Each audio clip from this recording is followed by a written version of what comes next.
నమస్తే అన్న. Kannappa cinema song release అయింది శివశివశంకర, దాని మీద మీ ఒపీనియన్ ఏంటి? మోహన్ బాబు గారి సినిమాలు గతంలో వచ్చిన సినిమా చూసారా? దాంట్లో జేసుదాస్ గారి వాయిస్ వినబడితే ఆ సినిమా బ్లాక్ బస్టర్ అవుతుంది. జేసుదాస్ గారి కాకపోయినా అటువంటి వాయిస్ నాకు ఈ సాంగ్లో వినపడ్డది.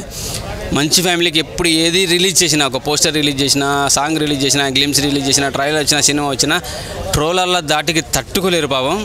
ఈసారి కొంచెం బతికి బయటపడ్డారనే ఫీలింగ్ కలిగింది. ఎందుకంటే భక్తి భావంతో కూడిన సాంగ్ కాబట్టి చాలా బాగా అనిపించింది. విష్ణు చాలా మంచి, అసలు ఆ పిక్చరేషన్ కూడా, సాంగ్స్ లిరిక్స్ కానీ మ్యూజిక్ కానీ మొత్తం వాతావరణం కంటే చాలా కూల్గా కనబడింది. సో మంచి సాంగ్ అయితే వచ్చిందని నేను అనుకుంటున్నాను. గతంలో ఆ సాంగ్ కన్నా ముందు శివయ్య అనే జస్ట్ ఒక వర్డ్తో అయితే బాగా ట్రోల్ అయిపోయింది పాపం. మరి దారుణం, ఇక పిసికి అవతల పడేస్తారా అనే విధంగా చేసి పడేసారు. ఆ తర్వాత ఈ సాంగ్ వచ్చినాక కొంచెం ఓకే, ఈసారి మంచి ఫ్యామిలీ నుంచి ఒక మంచి సాంగ్ రాబోతుంది, మంచి కూల్ వాతావరణంలో సాంగ్ కనబడుతుంది. పిక్చరేషన్ అంటే అక్కడ వాతావరణం కూడా చాలా బాగా నీట్ అండ్ క్లీన్గా చూపించారు. ఈ సినిమాకి అయితే, ఈ పాట అయితే ఈ సినిమాకి మంచి ప్లస్ పాయింట్ అయ్యే అవకాశం ఉందని అనిపిస్తున్నది. బీజిఎం బాగుంది, పాట బాగా అనిపించింది, లిరిక్స్ బాగా అనిపించినాయి.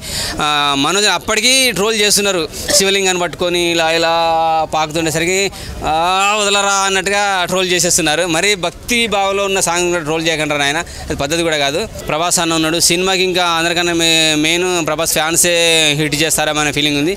సో టోటల్గా ఇప్పటివరకు వచ్చిన వాటిలో, ఈ కన్నప్ప సినిమాకి సంబంధించి ఇప్పటివరకు వచ్చిన వాటిలో ఈ సాంగ్ బాగా అనిపించింది, పిక్చరేషన్ బాగా అనిపించింది, విష్ణు యాక్టింగ్ కూడా చాలా బాగుంది, సాంగ్ పెర్ఫార్మెన్స్ అయితే చాలా బాగా అనిపించింది. టోటల్గా మంచి ఫ్యామిలీకి మంచి సినిమాలో ఒక మంచి సాంగ్ పడ్డదని ఇప్పటికైతే అనిపించింది నాకు. కన్నప్ప సినిమా హైందవ ధర్మానికి ఎంతవరకు ఉపయోగపడుతుంది అనుకోవచ్చు? ఖచ్చితంగా ఉపయోగపడుతుంది. వ్యతిరేకం అయితే ఏముండవు.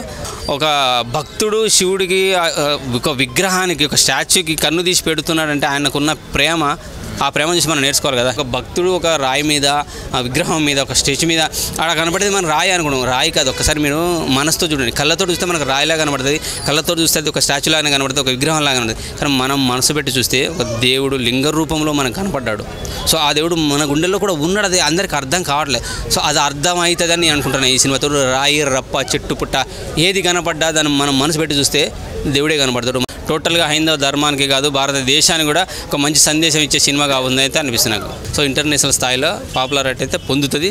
ఖచ్చితంగా మంచి ఫ్యామిలీకి అయితే ఒక మంచి గుర్తింపు అయితే వస్తుంది పక్క. ఈ సినిమాతో అయితే గుర్తింపు, నేషనల్ కాదు ఇంటర్నేషనల్ స్థాయిలో గుర్తింపు అయితే వస్తుంది.